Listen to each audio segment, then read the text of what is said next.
when you build a bridge or, design a combustion engine, there is this very reassuring sense of certainty to the whole process. You calculate the load, you test the tensile strength of the materials, you pour the concrete, and you basically know exactly how much weight that structure can hold before it fails.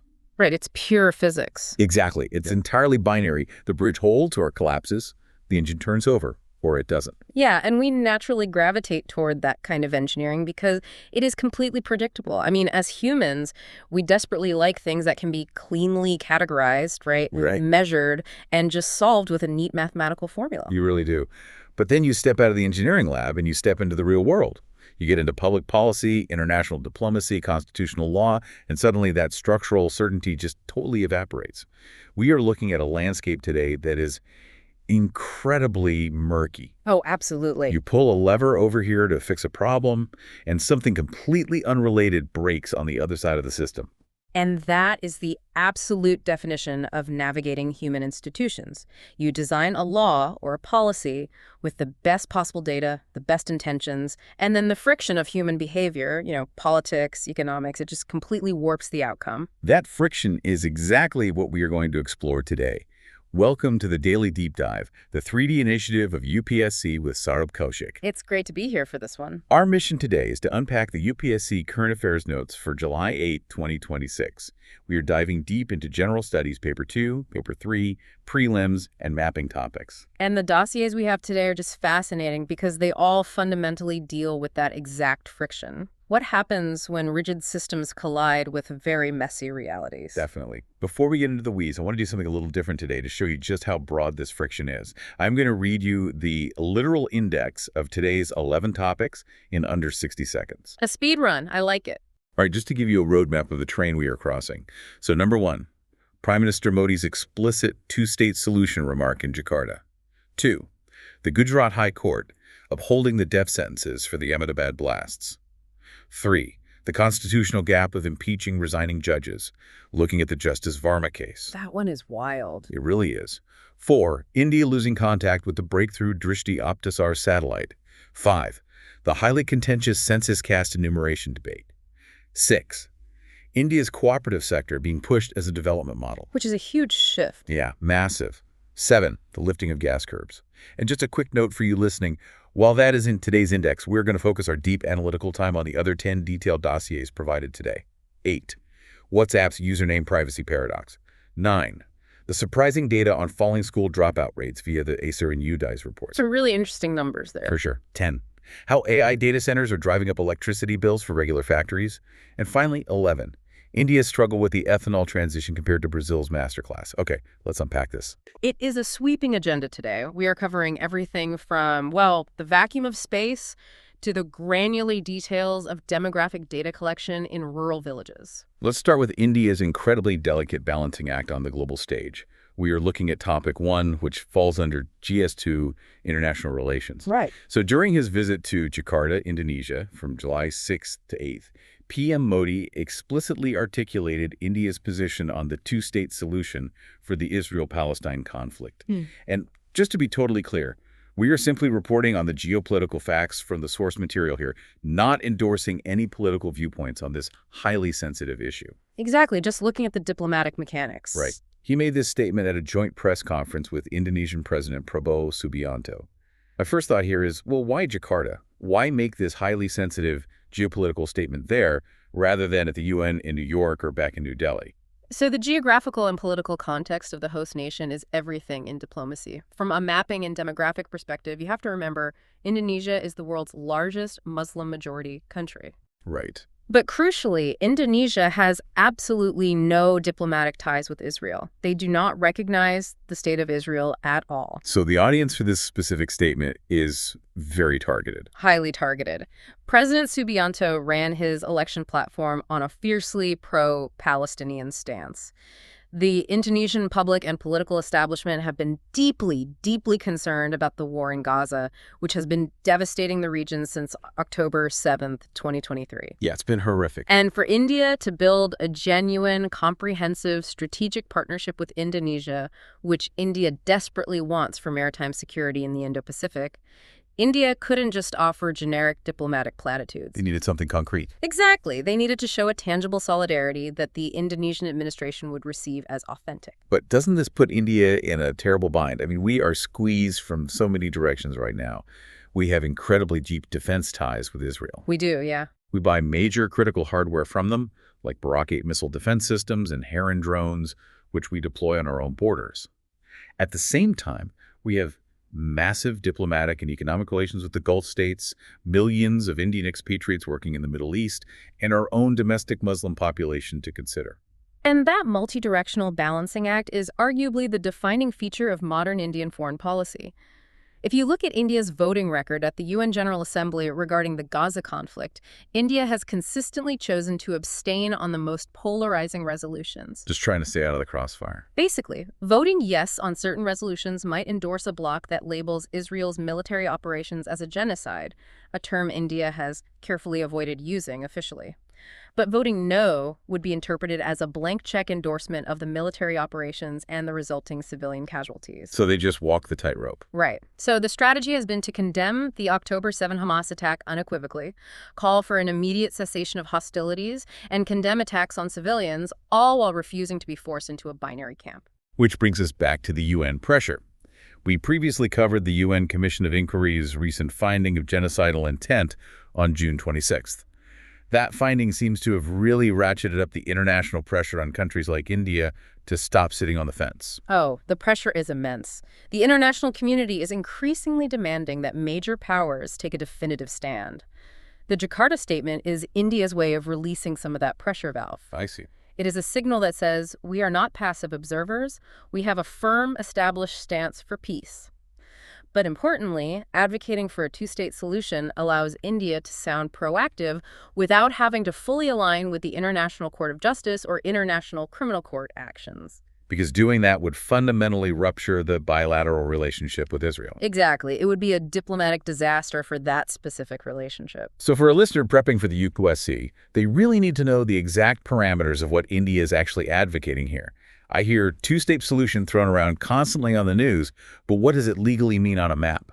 The international consensus position, which India supports, defines the two-state solution as the creation of an independent, sovereign Palestinian state encompassing the West Bank and the Gaza Strip. Okay, West Bank and Gaza. Right, with East Jerusalem serving as its capital.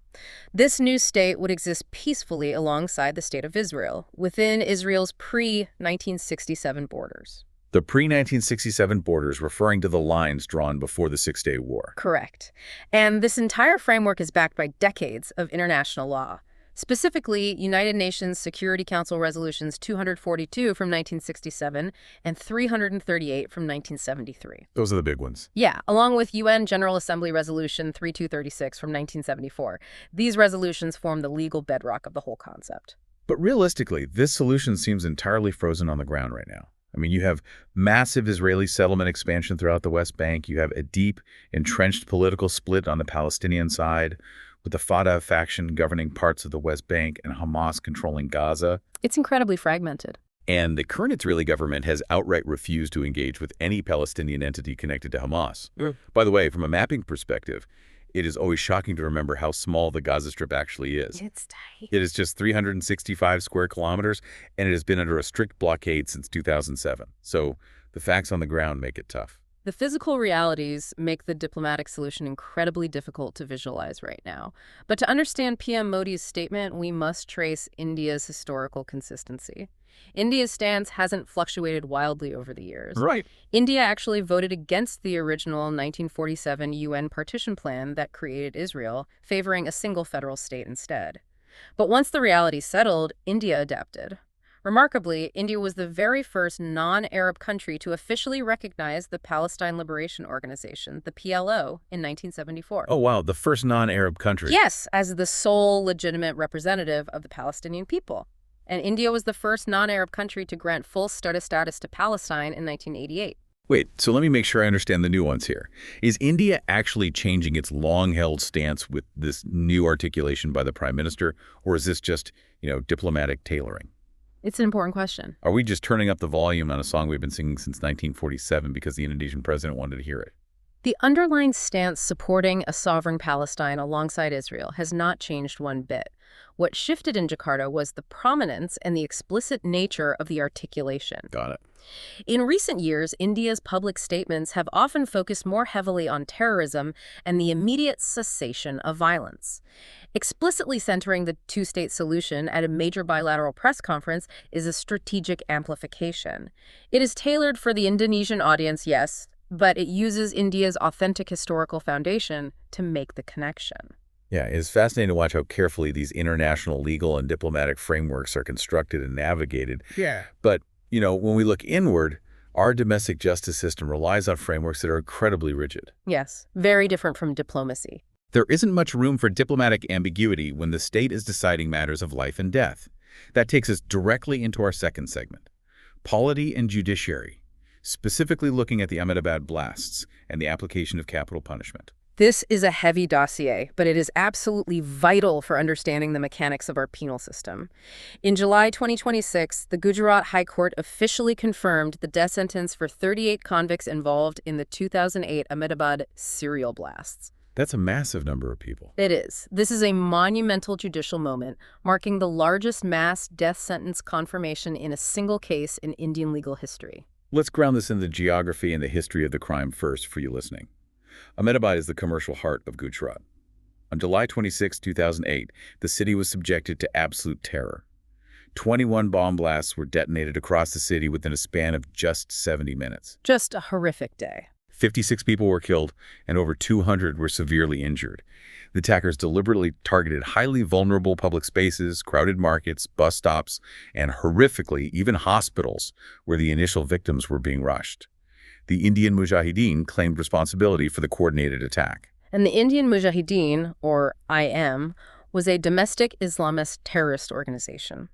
Intelligence agencies believe they had deep logistical and ideological links to groups like Lashkar-Taiba and the Students' Islamic Movement of India, or SIMI. Right. The IM was responsible for a terrifying wave of bombings in 2008, striking Jaipur, Delhi, and Ahmedabad in rapid succession. Over the subsequent years, between 2010 and 2014, the National Investigation Agency and various state anti-terror squads managed to severely degrade their network, capturing key operatives like Yasin Bhatkal. But the Ahmedabad blasts remain their most devastating and lethal operation on Indian soil, and the legal journey for this case has been incredibly long. Fast forward to February 2022, a special sessions court in Ahmedabad sentenced 38 of the accused to death and 11 others to life imprisonment. Yes. I think a lot of people might be confused by the timeline here. If the sessions court handed down the death penalty in 2022, why is the High Court only getting involved and confirming it now in 2026? Why the 4-year gap? And why does the High Court need to weigh in at all if the trial court already made a ruling? That goes to the heart of procedural safeguards in Indian law. A sessions court judge does not have the authority to simply issue a death warrant and send someone to the gallows independently. Right, they can't have the final say. Exactly. Under Section 413 of the new Bharatiya Nagarik Suraksha Sanhita, which students will recognize as the former Section 366 of the Criminal Procedure Code, the CRPC, every single death sentence pronounced by a sessions court must be submitted to the jurisdictional High Court for confirmation. The sentence cannot be executed until the High Court says so. So it acts as a mandatory, automatic quality control check. The system is built to ensure that a local judge, who might be under immense local public pressure or outrage, doesn't take a human life lightly. It is much more robust than just a quality control check. The High Court doesn't just read the summary and stamp it. They conduct an entirely independent review of the evidence and the proceedings. So a whole new look at the facts. Yes. They have the statutory power to confirm the death sentence, which they did for these 38 individuals, but they also have the power to commute the sentence down to life imprisonment, or, if they find the evidence lacking, they can acquit the convicts entirely, regardless of what the Sessions Court decided. I always hear the phrase rarest of rare thrown around in the media whenever a horrific crime happens. But what does that actually mean inside a courtroom? How does a judge objectively decide who gets life in prison and who gets the death penalty? What's fascinating here is to understand that you cannot talk about capital punishment in India without dissecting the landmark 1980 Supreme Court case, Bakhan Singh v. State of Punjab. Right, that's the big one. This is a foundational 5-judge constitution bench ruling that fundamentally reshaped our penal philosophy. In Bach and Singh, the Supreme Court upheld the constitutional validity of the death penalty against claims that it violated Article 21, the right to life. But they put limits on it. Huge limits. They drastically narrowed its application by establishing the rarest of rare cases doctrine. The court ruled that life imprisonment is the rule and the death penalty is the absolute exception. It should only be imposed when life imprisonment would be completely inadequate given the specific nature of the crime and the specific character of the criminal. How do they measure that inadequacy? It sounds like they have to create a balance sheet for human life. That is essentially what it is. The court mandated a balance sheet of aggravating circumstances versus mitigating circumstances. Okay, so weighing the good and the bad. Right. Aggravating factors relate to the crime itself. Was it exceptionally cruel? Did it result in multiple deaths? Was it deeply premeditated? Did it cause massive public terror? And the mitigating factors. Mitigating factors, crucially, look at the individual sitting in the dock. What is their age? Do they have a mental condition? Is this their first offense? And most importantly, is there any probability that they can be reformed and rehabilitated? And in the Ahmedabad case? In the Ahmedabad case, the High Court clearly found that the aggravating factors, 56 dead in a highly coordinated, unprovoked terrorist attack on innocent civilians, completely obliterated any mitigating factors. And the judiciary didn't stop at Bachchan Singh, right? They refined this philosophy 3 years later with the Machi Singh guidelines in 1983. They actually laid out 5 specific categories to help judges identify what warrants the ultimate punishment. The Machi Singh guidelines provide a vital rubric. Category 1 looks at the manner of the murder. Is it marked by extreme brutality or depravity? Category 2 examines the motive. Was it driven by heinous greed or a total disregard for human life? Category 3 considers the antisocial or socially abhorrent nature of the crime, such as a caste-based massacre or terrorism. Category 4 is the magnitude of the crime, meaning cases with multiple victims. And Category 5 focuses on the vulnerability of the victim targeting children, women, or helpless individuals. When you apply the Machi Singh rubric to the 2008 Ahmedabad blasts, it is terrifying how it hits almost every single mark. It fits Category 1 with its sheer brutality. It fits Category 3 as a socially abhorrent act designed to shatter communal harmony. Absolutely. It obviously fits Category 4 with the magnitude of 56 murders. And it fits Category 5 because they deliberately placed secondary bombs at the civil hospital and LG hospital, specifically targeting the helpless injured and the medical staff rushing to save them. Given those facts, the High Court felt the rarest of rare threshold was easily met. But it is important to note that this confirmation is still not the end of the road. There's more. Yes, our system has layer upon layer of redundancy. The convicts now have the mandatory opportunity to file a special leave petition, or SLP, before the Supreme Court of India. The Supreme Court will then conduct its own final judicial review. And they can overturn the High Court. Historically, the Supreme Court is quite willing to commute death sentences to life imprisonment if they find any mitigating doubt. However, they have shown significantly less leniency in severe terrorism cases that strike at the sovereignty of the state. And even if the Supreme Court upholds the death penalty, the Constitution provides one final non-judicial check, right? Right. The convicts can file a mercy petition to the President of India under Article 72. Yes, the president's clemency power.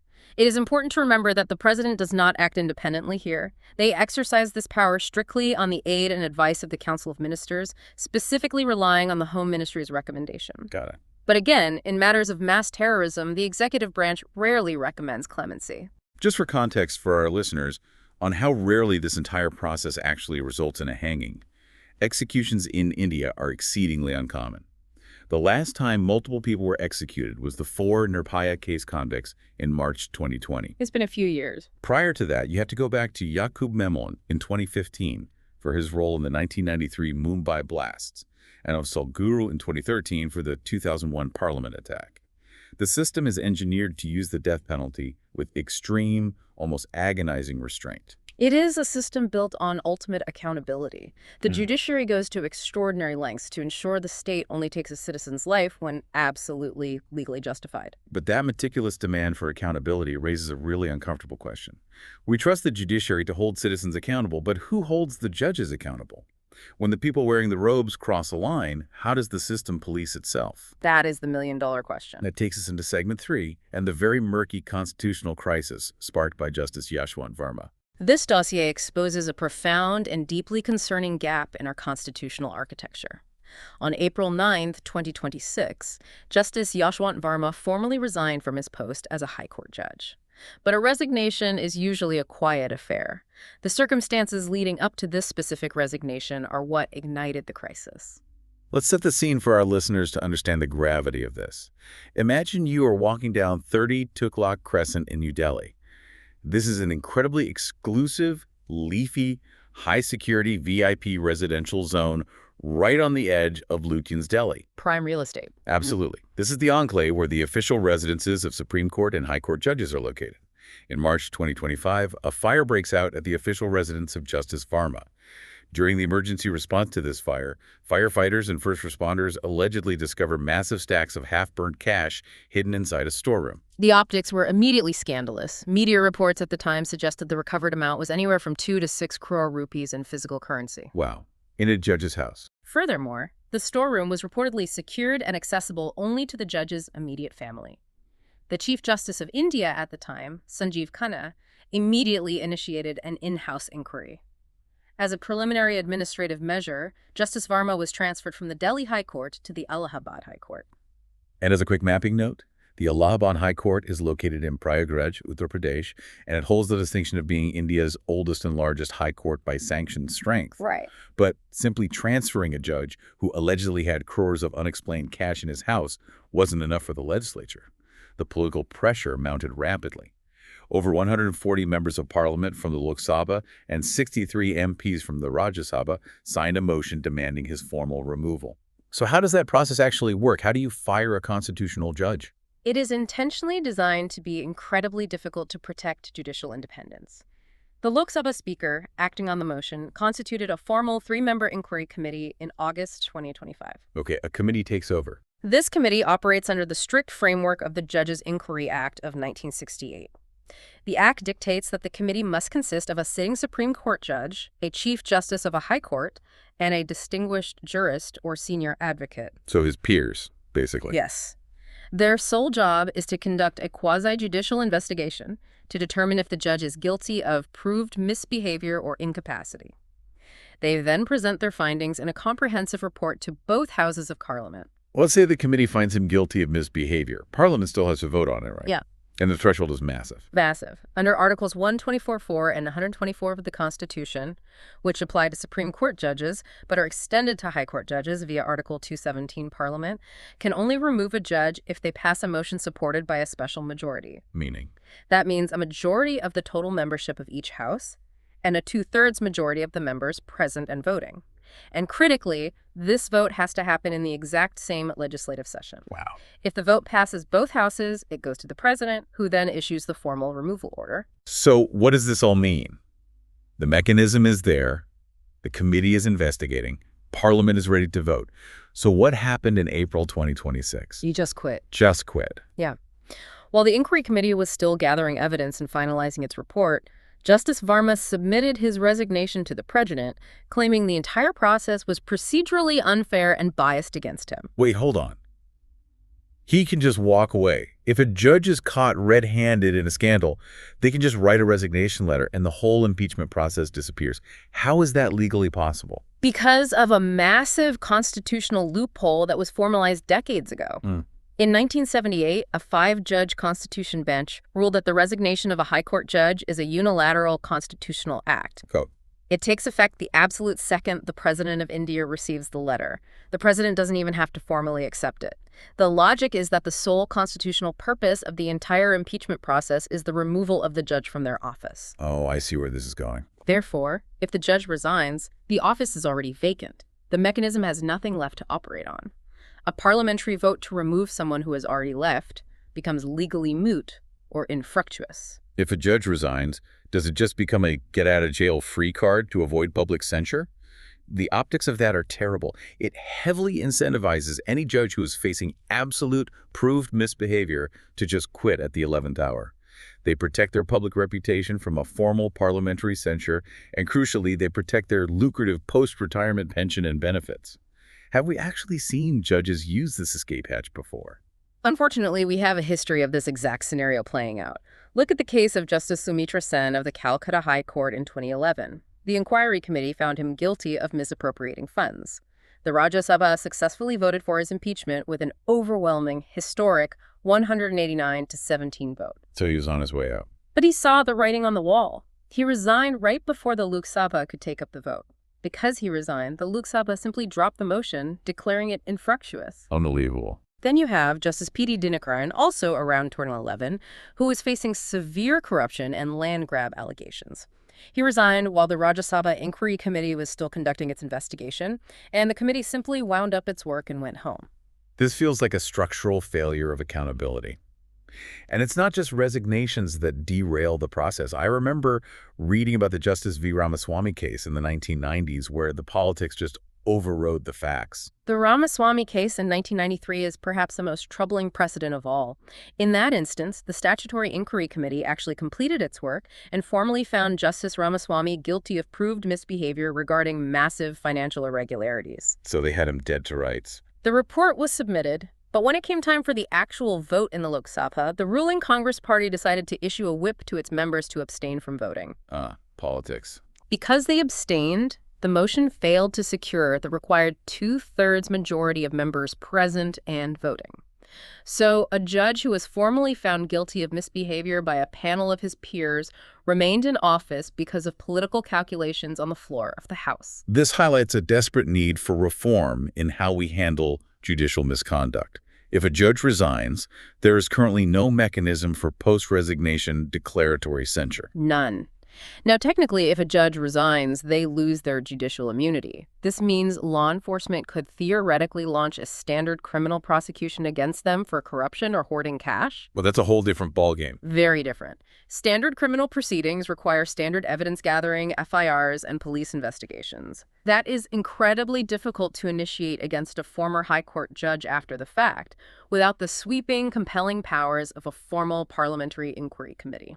Not to mention, without a formal record of removal, a resigned judge can just go right back to being a lawyer. Reports indicate that Justice Varma revived his bar council enrollment almost immediately after resigning. He can just walk into another courtroom and start arguing cases. It's a glaring loophole. It seems obvious we need an amendment to the Judges' Inquiry Act. Even if the judge resigns, the inquiry should continue strictly for declaratory purposes. Parliament should be able to vote and say, on the permanent public record, we found proved misbehavior, and use that finding to bar that individual from ever re-entering legal practice or holding any post-retirement government commissions. The upcoming monsoon session of Parliament, starting July 20, 2026, will be a critical test of political will on this issue.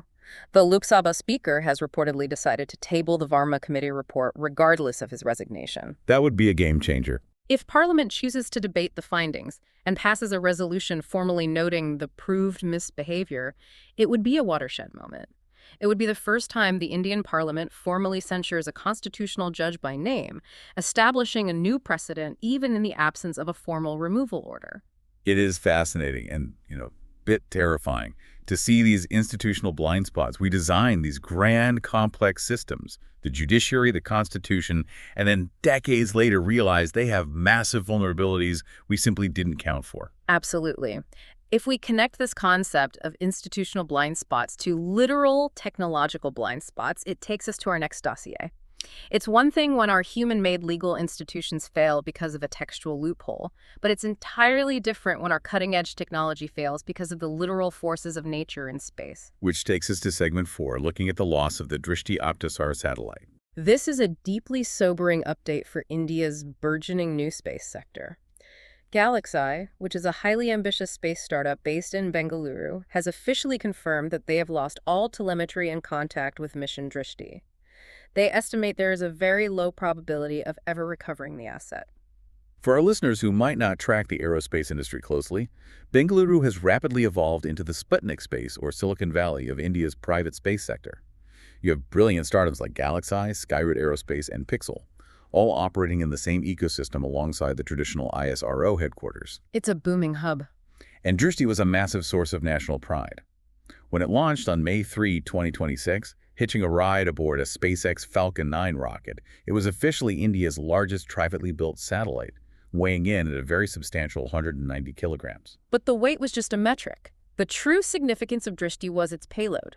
Drishti was engineered to be the world's first satellite to combine synthetic aperture radar, or SAR, and electro-optical sensors onto a single, integrated platform. It represented a true paradigm shift in Earth observation technology. Let's break that technology down because the mechanics of how we look at our own planet from orbit are fascinating. Normally, observation satellites use one technology or the other. Right. Usually it's an either-or situation. SAR is an active sensor. It physically shoots microwave radar, pulses down through the atmosphere to Earth, and measures how those waves bounce back. Because it uses microwaves, SAR doesn't care if there's a hurricane, thick cloud cover, or if it is the pitch black of night. It sees right through all of it. But the inherent limitation of SAR is the output. The data it returns is incredibly complex. It produces these highly textured, grayscale backscatter images that require significant computational power and specialized training to interpret. So it's not just a picture you can look at. No, not at all. A SAR sensor can tell you the exact soil moisture content of a field or detect the metal hull of a ship moving in the dark, but it doesn't give you a clear, intuitive visual picture of what you are looking at. SAR is like navigating a dark room using echolocation. You bounce a sound off a wall so you know an object is in front of you, but you have no idea if that object is painted red or blue. Now, the other technology, electro-optical or EO sensors, operates essentially like a giant high-end digital camera in space. Exactly. EO is like using a regular camera. They capture visible light and near-infrared light. They give you those beautiful high-resolution, full-color images where you can clearly see individual buildings, roads, and the health of crop canopies. But their fatal flaw is that if a massive weather system moves in and there is cloud cover, an EO sensor is completely blind. It just takes a nice picture of the top of the clouds. Which is exactly why the OptoSAR concept was so revolutionary. OptoSAR is having both eyes open at the same time. By integrating both sensors onto a single 190-kilogram platform, Drishti could fuse SAR and EO data simultaneously in a single pass over a target area. That's incredible. You get the unhindered, cloud-penetrating capability of SAR combined with the high-resolution, intuitive visual context of EO. The applications for disaster management are invaluable. Give us an example of how that works in practice. Imagine a severe cyclone hits the eastern coast of India. The sky is completely overcast. The SAR sensor penetrates the clouds and maps the exact extent of the floodwaters, while the fused EO data helps authorities instantly recognize which specific villages, roads, or bridges are submerged. Or in agriculture. Yeah. The SAR waves penetrate the top layer of the crops to detect the soil moisture hidden underneath, while the EO sensor reads the chlorophyll health of the leaves on top. So if the tech was this good, what actually went wrong up there? The launch itself was flawless. Drishti was successfully placed into a low Earth orbit, or LEO, roughly 500 to 600 kilometers above the Earth's surface. And as a quick mapping note, they launched from Vandenberg Space Force Base in California. Vandenberg is vital for these types of missions because its geographic location on the coast allows rockets to launch southward over the open ocean into polar and sun-synchronous orbits. Right, you cannot easily achieve those specific orbits from a facility like Cape Canaveral in Florida, which launches eastward over the Atlantic and is better suited for equatorial orbits. Okay, so it's up there, doing its job. After launch, Drishti operated perfectly for over 2 months. It successfully completed its launch and early orbit phase, validating its communications array and its complex onboard computing. But then they encountered something they couldn't engineer their way out of. Space weather? Yes. In July 2026, our sun experienced a severe G3 or G4 class geomagnetic solar storm, likely triggered by a massive coronal mass ejection. This event flooded the space around Earth, including low Earth orbit with a torrent of solar energetic particles, or SAP. Hold on, I thought low Earth orbit was relatively safe. Doesn't the Earth's magnetic field and the Van Allen radiation belts protect satellites at that low altitude from solar radiation? Under normal conditions, yes, the magnetosphere provides a robust shield for LEO. But during a severe high-class solar storm, that magnetic field is compressed and violently disturbed. I see. The high-energy particles can penetrate much deeper into the orbital environment, temporarily flooding even that 500-kilometer altitude with intense ionizing radiation. When these microscopic high-energy particles physically strike the delicate microchips inside a satellite, they cause phenomena known as single-event upsets, or SEUs. How does a particle hitting a chip actually break a computer? At a microscopic level, a computer's memory is just millions of tiny switches that are either a 0 or a 1. When a highly charged particle blasts through that silicon, it can impart enough electrical charge to spontaneously flip a bit from a 0 to a 1. Wow, just one flipped bit can do that. That single flipped bit can corrupt a critical line of code, causing the entire flight computer to crash. Or, in a more destructive scenario, the particle can cause a latch-up, where a microcomponent essentially short-circuits, draws too much power, and permanently burns itself out. So they were basically shot down by the sun. Based on the telemetry they received before going dark, it is highly likely that a severe SCU, or latch-up, destroyed a critical onboard power or communication system on Drishti, severing their connection entirely. This really exposes a massive vulnerability for the entire new space business model. To keep their manufacturing costs competitive and their development cycles incredibly fast, many of these private startups rely heavily on commercial off-the-shelf electronics or CO tests. Yes, CO test components. These are components very similar to the advanced microchips in your smartphone or laptop. They are incredibly powerful, lightweight, and cheap, but they are absolutely not radiation hardened. They aren't built to withstand the brutal environment of space like the incredibly expensive, heavy, bespoke components used in traditional military or ISRO satellites. It is a calculated fundamental risk of the modern commercial space industry. You trade robust survivability for rapid innovation and lower costs. But we should be careful to frame this correctly from a UPSC and policy perspective. This loss is a harsh setback, but it is not a systemic failure of the Indian private space sector. Right. The regulatory body, InSpace, continues to strongly support these commercial ventures. It is worth remembering the history of our own space agency. Even ISRO's early INSAT and IRS satellites faced catastrophic anomalies and power failures in orbit. You learn more from a failure than a success? Exactly the mindset of the industry. GalaxEye's leadership has already publicly stated they are taking the lessons from Drishti, bringing more of their manufacturing and testing tightly in-house to improve quality control. So they aren't giving up. Not at all. They are already procuring hardware to launch 2 next-generation OptoSAR satellites within the next 24 months. Their ultimate strategic goal of maintaining a 10-satellite constellation for continuous global coverage remains entirely intact. Space is an unforgiving environment, and hardware iteration through failure is just part of the process. Moving from capturing high-resolution data from the unforgiving vacuum of space, we shift to the messy reality of capturing high-resolution demographic data on the ground. We are moving to segment 5, governance, and the deeply contentious caste census conundrum. Again, we're just reporting on the methodological debate here from the sources provided, not taking any political sides. This is a debate that cuts straight to the bone of how the Indian state allocates power, resources, and manages its affirmative action programs. The Census 2026 rehearsal, which is the trial run before the actual national census, has recently revealed that it is testing an open column methodology for caste enumeration. And that's controversial. Oh, incredibly. The discovery of this methodology has ignited a fierce, highly technical debate among statisticians, sociologists, and politicians about the correct way to count caste in a country as complex as India. Let's break down the mechanics of this methodological clash, because it is fascinating how the simple design of a paper form dictates the reality of the national data. When an enumerator walks up to a house and asks, "What is your caste?" they essentially have 3 options for recording that answer. Right. Option 1 is the open column. The respondent just speaks a name, and the enumerator writes down exactly what they say, letter for letter. There is no predetermined list to check against. And then option 2 is the closed list methodology. In this scenario, the enumerator has a predetermined official drop-down menu of recognized castes, very similar to how the existing scheduled caste and scheduled tribe enumerations work.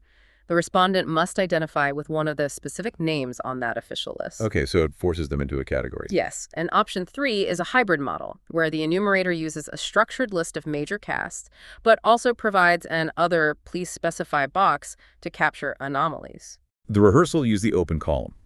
And from a layman's perspective, if we want to help marginalized groups and understand our demographics, isn't getting the most specific, granular, unedited data via an open list the best approach? Why is an open column causing such a panic among data scientists? It causes panic because of the sheer chaos of language, spelling, and local identity in India. We don't have to guess what happens with an open column because we have a glaring historical precedent. We tried exactly this method in the 2011 Socioeconomic and Caste Census, the SECC. I remember that one. In 2011, enumerators asked 1.47 crore households for their caste without providing a predetermined list to anchor the responses. Do you know how many unique caste names were returned to the central database?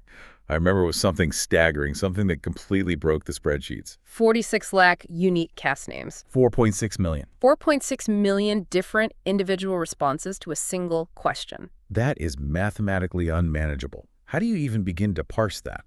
You can't, which is why it is a data cleaning nightmare. The chaos stems from multiple factors. You have massive spelling variations depending on the enumerator's literacy. You have deep linguistic differences across districts. Plus people just self-identifying differently. Exactly. A respondent might give their specific gotra, their hyperlocal subcaste, or their occupational title instead of their broad sociological caste group. For example, the exact same broad OBC community might proudly record themselves as Kurmi in one village, Kori in another, or Kunbi across the state border. Are those considered the same group for government reservation purposes? It varies wildly. In different states, they might have different reservation statuses. Consolidating 46 lakh variations into a legally actionable framework of a few thousand recognized castes took years. And it still didn't work out right. Ultimately, the 2011 SECC caste data was deemed so messy, so unreliable, that the Union government never officially released the caste enumeration portion of the survey. It was a massive expenditure of state resources that yielded practically unusable demographic data. Contrast that absolute chaos with the 2023 Bihar State Caste Survey. Bihar took a different approach. They used a hybrid model that was anchored firmly to the state's existing, well-defined OBC list. And because they restricted the parameters, that survey yielded a highly manageable 215 distinct caste groups. But here is the major structural catch. A state-level list, like Bihar's, does not map cleanly onto the central OBC list. A caste might be recognized as backward in Bihar, but not recognized by the central government for central jobs. Which complicates things at the national level. Hugely. And this brings us to the monumental, unavoidable legacy of the Mandel Commission of 1980. The Mandel Commission was tasked with identifying the socially and educationally backward classes of India. After exhaustive surveys, they identified 3,743 other backward classes nationally. And that list changed everything. This massive list became the foundational document used to implement the historic 27% OBC reservation in central government jobs and education in 1990. But that Mandel list is now over 45 years old. Entire communities have shifted in their economic and social status since 1980. Some have prospered, while others have fallen further behind. And this leads us to the most important Supreme Court judgment regarding affirmative action in Indian history, Indrasani v. Union of India in 1992. Any UPSC aspirant must know Indrasani inside and out. It was a landmark 9-judge Constitution bench. In that judgment, the Supreme Court upheld the constitutional validity of the 27% OBC quota recommended by Mandel. But they didn't just rubber stamp it. No, they laid down highly specific critical guardrails to prevent the system from being abused. First, they capped total reservations at 50%, stating that reservations should be the exception, not the rule. Second, they introduced the vital concept of the creamy layer, mandating that the wealthier, socially advanced individuals within the OBC categories must be excluded from the quota benefits to ensure the help reaches the poorest. And the third point. Third, crucially for our topic today, they explicitly directed the government to periodically revise the OBC lists based on contemporary socioeducational data, to add new marginalized groups and remove those who had advanced. But we haven't had that contemporary, comprehensive national data to do those revisions because we haven't successfully pulled off a national caste census. And the judicial pressure for accurate data is only getting higher. Look at the Supreme Court's ruling in the Pankaj Punya case in 2024. Right, the subcategorization case. Exactly. The court ruled that state governments are legally allowed to subcategorize OBCs. This means that within that 27% pie, a state government can carve out specific protected slices for the most extremely backward communities who complain they are being crowded out and dominated by the more politically powerful, dominant OBC groups. The jurisprudence is clear. Subcategorization is legal. But to execute that subcategorization fairly and defend it in court, a state government needs precise, granular, and legally unassailable data demonstrating exactly which microgroups are the most disadvantaged. Which you can't get from a messy open column. Exactly. You cannot build a defensible subquota system using 46 lakh chaotic, misspelled names from an open column, and you certainly cannot do it relying on a 45-year-old Mandel list. You need structured, clean data. So hearing all of this history, I have to ask a critical question here. If we know from 2011 that an open column creates 4.6 million unusable responses. Why is the 2026 rehearsal testing an open column again? Is the open column a genuine attempt at detail by statisticians, or a deliberate design choice to create data too chaotic to be politically usable? Because if the data is a mess, nobody can use it to force a reallocation of quotas or demand a change in parliamentary delimitation. That is the dominant political economy argument being advanced by several leading analysts. The choice of statistical methodology is never neutral. It is inherently a political act. Utilizing an open column allows the administration to publicly claim, look, we listened to the demands, we are conducting a comprehensive caste census. But the data itself becomes a shield. Right.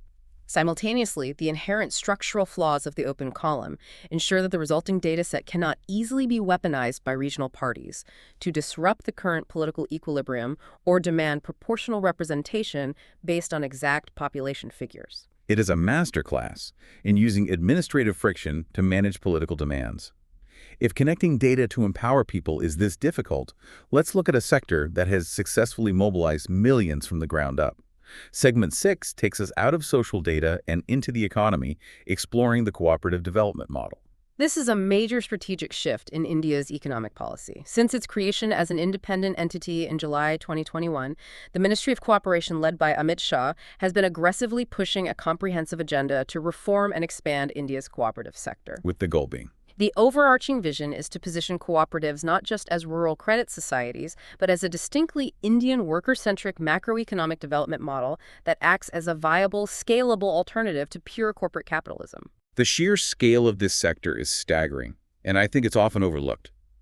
We are talking about roughly 8.5 lakh registered cooperatives operating across the country, boasting a combined membership of over 30 crore people. It is comfortably the largest cooperative network anywhere in Asia. You have massive diversity in this sector: fisheries cooperatives, urban housing societies, massive consumer co-ops like Kendriya Bandar in Delhi, and the incredibly powerful sugar cooperatives of Maharashtra. But the gold standard, the undeniable template that the ministry points to when trying to prove this model works on a global scale, is the AMU model in Gujarat.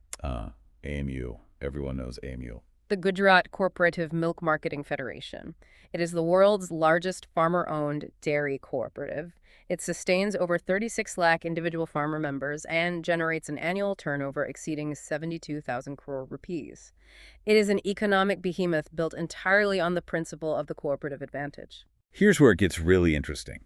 Think of the AMO model as a massive, highly efficient corporate franchise. But the power structure is flipped entirely upside down. In a traditional corporate structure, the wealthy shareholders at the top extract the profit generated by the labor of the workers at the bottom. Standard capitalism, yeah. But in a cooperative like AMO, the bottom-rung suppliers, the individual rural farmers who might only own 2 or 3 cows, collectively own the entire multi-billion rupee processing and marketing enterprise. That's the secret to its success. They pool their daily milk yield to achieve the massive economies of scale required for modern pasteurization, packaging, and national marketing. But because they own the factories, the profits aren't siphoned off to Wall Street or Dalal Street. The surplus is distributed equitably right back down to those specific farmer members based on their contribution. And to replicate that specific success story across other sectors of the economy, the ministry is undertaking massive structural, digital, and legal reforms. Their primary target right now is the Foundation of Rural Finance, the PCS, or Primary Agricultural Credit Societies. How do those work? There are over 1.2 lakh of these ground-level credit cooperatives scattered across Indian Bhajas. They provide the vital, short-term crop loans that farmers need to buy seeds and fertilizer before the monsoon. Historically, they have been plagued by physical ledgers, poor accounting, and corruption. So they're digitizing them? Yes, the government is currently executing a massive project to computerize all 1.2 lakh PCS, bringing them onto a single digital platform and linking them directly to the national Jan Dhan banking network to eliminate financial leakage and improve loan disbursement efficiency. And they aren't just modernizing the old structures. They're aggressively expanding the scope of what a cooperative can legally do in the modern economy. They recently launched Nafex.in, which is a national digital marketplace specifically for agricultural cooperatives to sell goods directly to consumers. Direct-to-consumer is huge for farmer margins. And there's even a fascinating experiment called Bharat Taxi, which is a cooperative taxi service launched in Gujarat. The goal is to rival the big venture capital-backed ride-sharing apps by keeping the commission profits directly with the drivers rather than sending them to algorithms in Silicon Valley. The ambition is vast, but to truly understand the legal backbone supporting this push, UPSC aspirants must deeply study the 97th Constitutional Amendment Act of 2011. Why is that amendment so crucial? This amendment was a watershed moment for the sector. It formally added Part IXB to the Constitution, which covers Articles 243ZH through 243ZT. This new part mandated strict democratic governance norms within all cooperatives, requiring regular independent elections, imposing strict term limits for board members, and, critically, capping the number of government nominees allowed on cooperatives' board to prevent bureaucratic state capture.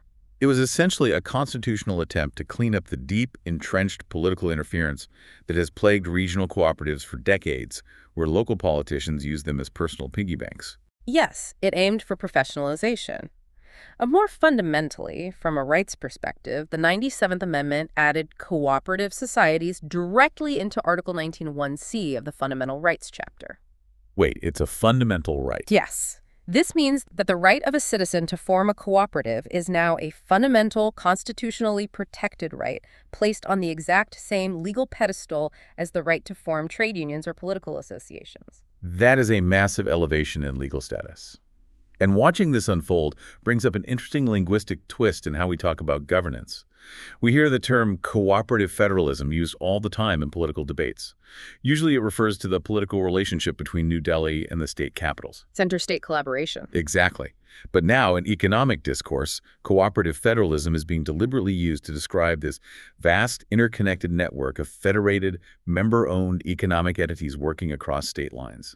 It is a very deliberate and productive ambiguity by the government. The Ministry of Cooperation heavily utilizes the term in both its political and economic senses.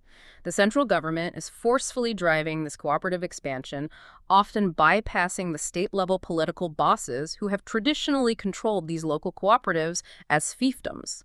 Which has to cause friction. Oh, it is actually creating significant political tension over state autonomy because, legally speaking, cooperatives actually fall under the state list, entry 32 of the 7th schedule. The states argue the center is encroaching. But the expansion continues regardless. Regardless of the politics, the institutional capacity building is very real. For instance, Vamnicom, the Vaikunth Mehta National Institute of Cooperative Management located in Pune, is being massively upgraded and positioned as the premier apex training ground for this new, professionalized wave of cooperative leadership. So the entire philosophy of cooperatives is about pooling resources collectively while rigorously protecting individual profit and local ownership. But when we shift our focus from the agricultural world to the digital world, we struggle immensely with the exact same fundamental concept. Yeah. How do we pool our digital communication globally while rigorously protecting our individual identity and privacy? That is a brilliant segue. That tension takes us to segment 7, governance and digital privacy, and the raging debate over WhatsApp usernames. This dossier provides a perfect real-time example of a global technological feature colliding violently with domestic national security law. WhatsApp, under the leadership of its new global CEO, Kunal Shah, is reportedly planning a massive architectural shift. They intend to introduce a feature allowing users to communicate entirely via unique usernames, effectively replacing the current mandatory requirement of sharing your personal 10-digit phone number with anyone you want to message. On the surface, for the average user, this sounds like an absolute victory. Think about your daily interactions on your phone. You want to buy a custom cake from a local baker you found on Instagram. Their bio says, WhatsApp me your order. Right. You want to send them a message to ask about pricing, but you really don't want this complete stranger having your personal phone number saved in their contacts forever. A username solves that friction perfectly. It hides your number, which logically should drastically reduce phone number-based spam, marketing calls, stalking, and targeted harassment. It feels like a massive win for personal privacy. And that is the compelling, user-centric, pro-username argument. But the anti-username argument is equally compelling, especially when viewed through the lens of the Indian security context. Because in India, a phone number means something else. Exactly. In India, unlike in many Western nations, a phone number is not just a disposable routing digit used for calls. It is deeply, inextricably tied to your legal, verifiable identity. Telecom KYC norms mandate that your phone number is linked to your Aadhaar biometric data or other official identification. So a phone number is a digital ID card. Basically, yes. If WhatsApp shifts to usernames, it introduces a thick layer of anonymity to the platform. And in a country currently battling massive coordinated issues with digital financial fraud, deepfakes, and the viral spread of dangerous misinformation, anonymity can breed absolute chaos. If someone is distributing illegal content or running a phishing scam via a generic username like CryptoKing99, how do law enforcement agencies hold a human being accountable if there's no verifiable phone number attached to that account? Which brings us directly to the new legal framework trying to govern all of this. The Digital Personal Data Protection Act of 2023, the DPDP Act. Specifically, we need to look at Section 5 of that act, which outlines the foundational principle of data minimization. Data minimization. It's a core, non-negotiable tenet of modern privacy law worldwide. The DPDP Act states that a data fiduciary, in this specific case, WhatsApp, must collect only as much personal data as is strictly and demonstrably necessary to fulfill the specified purpose of the service. Okay, I see. If the purpose of the app is simply to send a text message to a cake vendor, and a username-based system can achieve that communication perfectly well, then forcing the user to hand over their 10-digit phone number to use the app is a blatant violation of the data minimization principle. Because a phone number is absolutely classified as personally identifiable data under the DPDP Act. It can be used to track you across multiple databases. This legal philosophy ties directly back to the landmark 2017 K.S. Puttaswamy judgment by the Supreme Court. A massively important case. That 9-judge bench explicitly recognized the fundamental right to privacy as an intrinsic part of Article 21. And crucially, they elaborated on the concept of informational privacy, affirming your fundamental right to control the dissemination of personal information about yourself in the digital age. The Supreme Court and the DPDP Act are pushing hard for individual privacy. But this progressive privacy stance crashes headfirst into another piece of sweeping legislation, India's Information Technology Rules of 2021. The IT rules. Yes.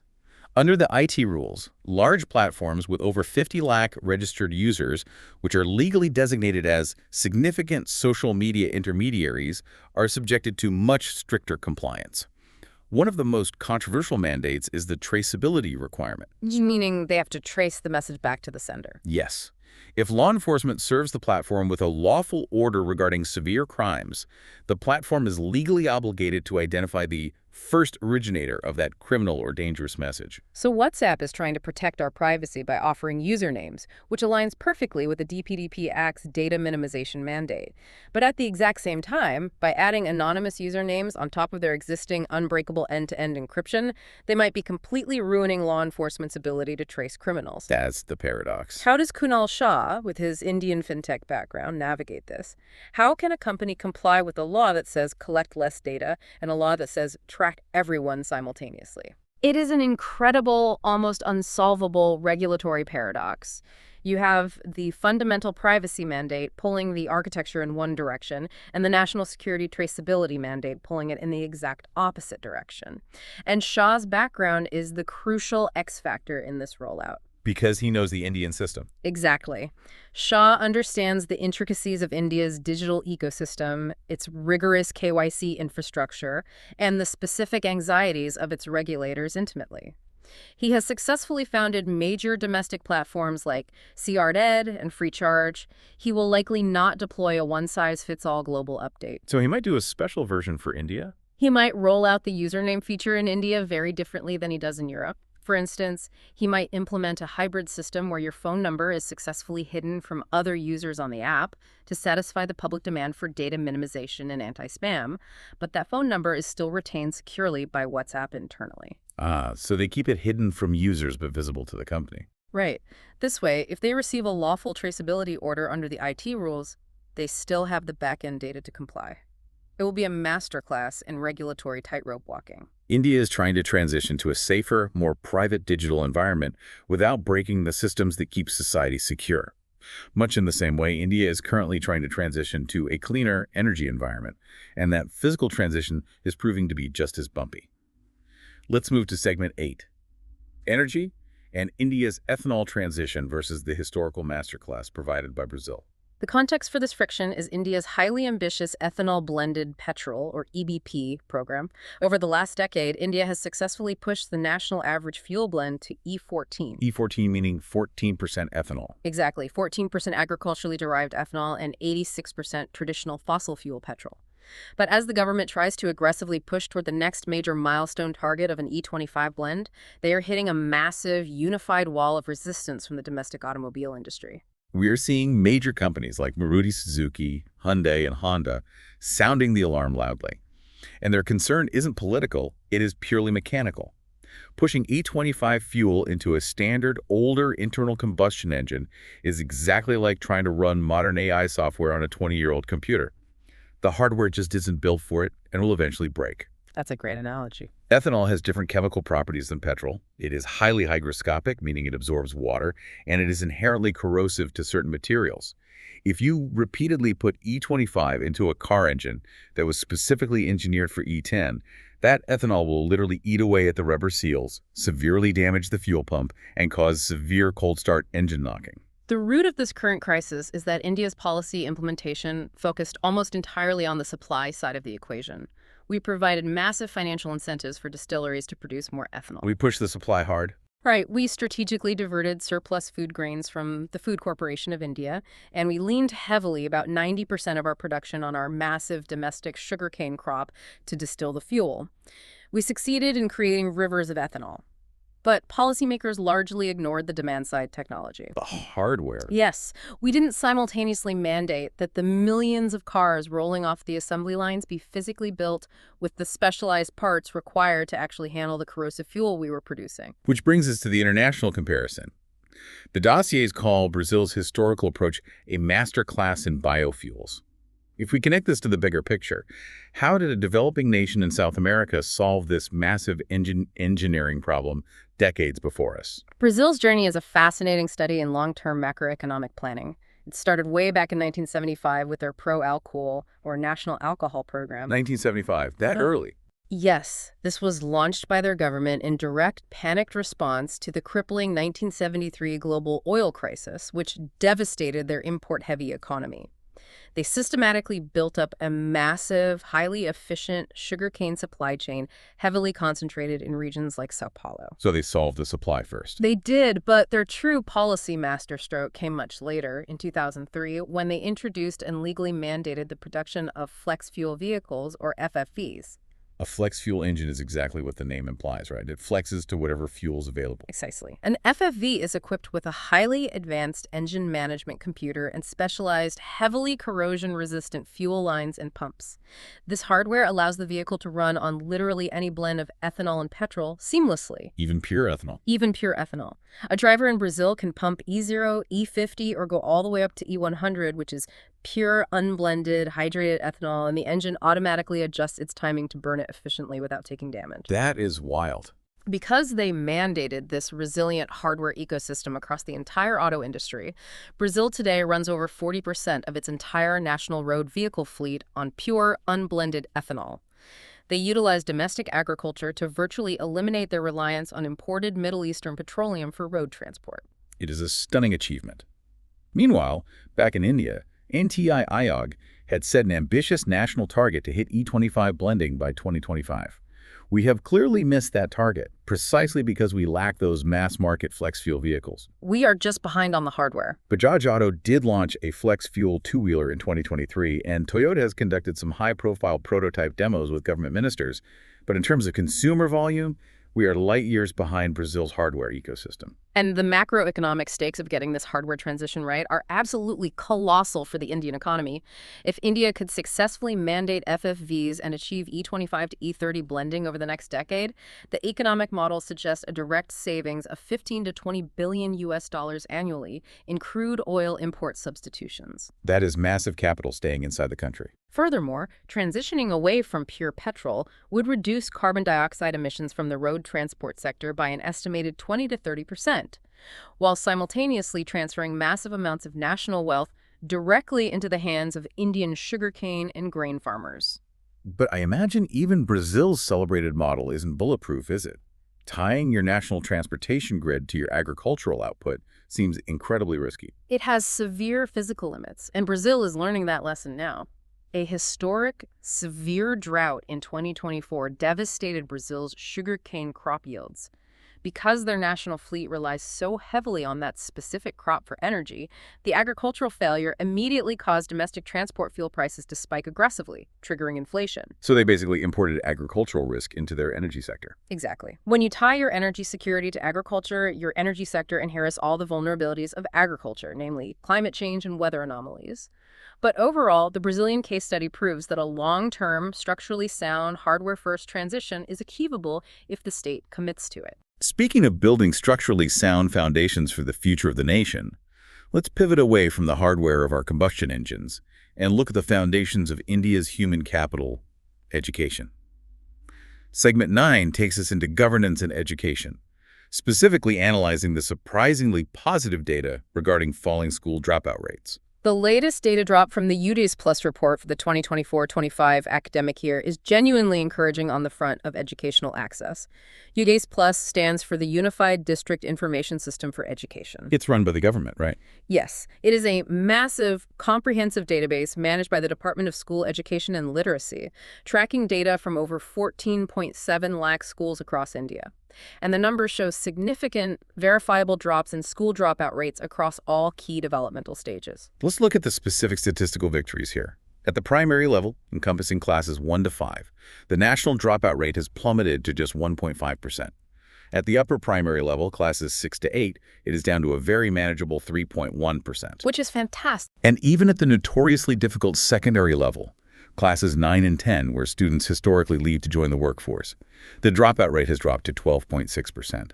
The transition rates are fantastic, too. Transition rates from class 5 to 6 and 8 to 9 are well over 93%. We are finally keeping kids in the system. How did we achieve this? This success is not accidental in the slightest. It is the result of years of compounding, targeted policy drivers finally bearing fruit. You have the overarching Samagra Shiksha Abhiyan, which successfully integrated various previously fragmented educational schemes into a single unified push for better physical school infrastructure and teacher availability. It consolidated the effort. Yes. You have the massive, undeniable draw of the midday meal program, which provides a daily caloric nutritional incentive for the poorest parents to send their kids to school instead of work. And crucially, social campaigns like Beti Bachao, Beti Patao, combined with the aggressive, targeted construction of dedicated girls' toilets mandated by the NEP 2020. Toilets make a huge difference for secondary school retention. Huge. They directly addressed the specific physical barriers that historically forced young women out of secondary education once they reached puberty. So we have built the infrastructure to get them in the door. But we have to introduce the major glaring caveat here, heavily highlighted by another major report, the ASER report, the Annual Status of Education report. The ASER caveat is crucial. The ASER volunteers literally go village to village, sitting down with children and testing their ability to read a basic paragraph or do simple division. And their findings represent the classic access versus quality debate. We have unequivocally solved the access problem. The kids are staying in school. But the foundational literacy and numeracy remain shockingly low. Very low. We finally got them to stay in the classroom, but if the ASER report says they aren't learning to read or do basic math, have we just turned schools into highly efficient daycare centers? That is the harshest, but perhaps the most necessary systemic critique of the current educational framework. Enrollment does not equal education. Sitting at a desk is not the same as acquiring human capital. This glaring deficit is exactly why the National Education Policy 2020 aggressively launched the NIPUN FARAP mission. What does NIPUN focus on? NIPUN focuses entirely, almost obsessively, on foundational literacy and numeracy, or FLN. The explicit policy goal is to ensure that by Class 3, every single child can actually read text with comprehension and perform basic mathematical operations. Because if they miss that window, it's over. Exactly. Because the pedagogy clearly shows that if a child does not secure that specific foundation by Class 3, keeping them in school until Class 10 is essentially just passing them along a bureaucratic conveyor belt, they will never catch up, and they will graduate entirely unequipped for the cognitive demands of the modern economy. Addressing foundational problems requires massive resources, whether it's human capital or, in our final topic, literal electrical power for the new foundational tech, AI. Which brings us to segment 10, Economy and Tech, looking at how AI data centers are impacting basic energy bills. We are currently observing a fascinating and somewhat alarming macroeconomic phenomenon playing out in the United States, and it serves as a highly visible, direct warning for India's own tech ambitions. What's happening in the U.S.? Big tech behemoths companies like Microsoft, Google, Meta, and Amazon are aggressively building gargantuan AI data centers in the U.S. Midwest, specifically in states like Ohio, Pennsylvania, and Indiana. This region historically used to be the Rust Belt, famous for heavy steel manufacturing and massive auto assembly plants. It's ironic. The Rust Belt lost its heavy steel mills decades ago, and now these pristine, silent data centers are acting like the new heavy industry, gobbling up the exact same amount of power, if not more. The sheer scale of the power demand required for AI computing is genuinely hard for the public to comprehend. A traditional data center hosting websites uses a fair amount of power. But a modern AI data center, running thousands of advanced GPUs simultaneously to train large language models, requires anywhere from 100 to 500 megawatts of continuous, uninterrupted electricity. That sounds like a lot, but what does 500 megawatts actually look like? To put that massive figure into perspective, a single 500-megawatt data center consumes the exact same amount of power as 250,000 residential homes. And unlike a steel mill that might spin down on a Sunday, these AI servers run at maximum capacity 24 hours a day, 7 days a week, 365 days a year. I understand Microsoft needs power, but how does their private corporate data center actually impact regular people and regular businesses in the surrounding area? Why does a baker in Ohio care if Google builds a server farm down the road? It all comes down to the highly specific mechanics of how electricity grids are expanded and priced. In many U.S. markets, electricity pricing is based on the marginal cost of generation and infrastructure. How so? When these massive AI data centers move into a county and sign long-term 247 power agreements with the local utility companies, the existing grids simply cannot handle that load. The utilities are forced to build brand new, expensive power generation plants, often natural gas, and string up massive new high-voltage transmission lines just to service the data center. But the tech company pays for that, right? Here is the catch. The amortized multi-billion-dollar cost of building all that new foundational infrastructure isn't just billed to Microsoft or Meta. Under standard utility regulations, that cost is spread across the entire rate base. It is passed on to all utility customers in the region. Meaning the local car parts factory or the local bakery suddenly sees their monthly electricity tariff skyrocket just to subsidize the grid expansion required by the AI data center next door. Precisely the mechanism. And this phenomenon is highly urgently relevant to India because India is currently standing at the precipice of its own massive, unprecedented data center boom. Global giants like Meta and Alphabet are rapidly expanding their server footprints near Hyderabad. AWS, Azure, and Google are building massive, sprawling server farms across Mumbai, Pune, and Chennai. Plus the government's own AI plans. Yes. Furthermore, the Indian government itself has launched the highly ambitious 10,371 crore rupee India AI mission, which aims to build a sovereign 10,000 GPU computing cluster to support domestic startups. The foundational power requirements for all of this will be immense. And our grid is already strained during peak summer months. So the traditional industrial consumers in India, like the massive, highly competitive textile mills in Telangana, are terrified. They fear their tariffs will spike just like in the U.S. They're deeply worried that as massive power generators like NTPC, Adani Power, and Tata Power negotiate these lucrative direct power purchase agreements with big tech, the enormous cost of upgrading the national grid's capacity will fall disproportionately on the traditional manufacturing sector. There is also a severe, often ignored renewable energy paradox at the heart of this AI boom. Big tech companies continuously boast in their PR materials about their strict corporate commitments to 100% renewable energy and net zero emissions. Right, they all claim they run on green energy. But the physics of AI computing demand 247 baseload power. A data center cannot shut down its servers or pause an algorithm training run just because the sun set or the wind stopped blowing.